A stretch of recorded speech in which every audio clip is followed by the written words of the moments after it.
Cigarette খাও? জি খাই তো। কেন খাও?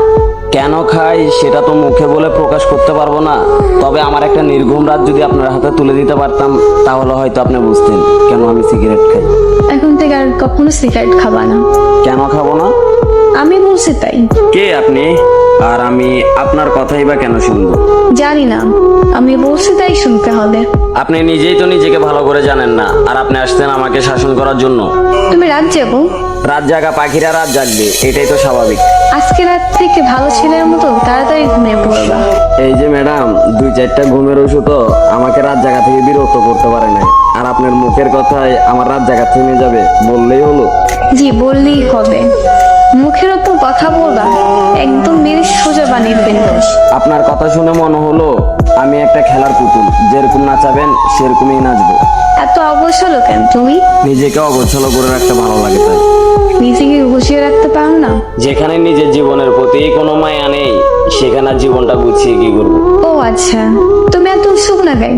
খাওয়া তো ঠিক মতো করো না? পরিবারের জন্য মাথা ভর্তি টেনশন, প্রিয় মানুষের দেওয়া আঘাত।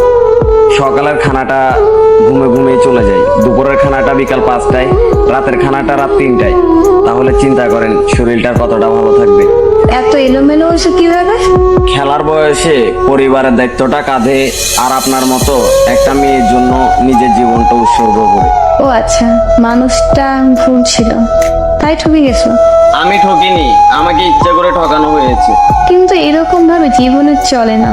কাল থেকে সকাল তাড়াতাড়ি উঠবা, খাবার পরে দুপুরে নামাজ পড়া, বাসায় এসে গোসল করবা, দুপুরের খাবার খাবা, আর রাতের খাবার 10টার ভিতর খেয়ে নিবা। 12টা অব্দি আমার সাথে কথা বলবা, তারপর 1 মিনিটও জেগে থাকবা না, বুঝতে পারছো?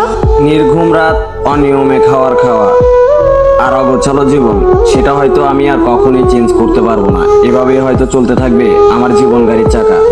আর আপনি যদি মনে করেন যে আপনি এরকম নির্দেশনা দিয়ে আমার মনে জায়গা করে নেবেন তাহলে ভুল ভাবতেছেন, কারণ আমার মন দিল বলতে কিছুই নেই। তুমি তো দেখি অনেক কথা বল, যা বলবো ওইটা করবা।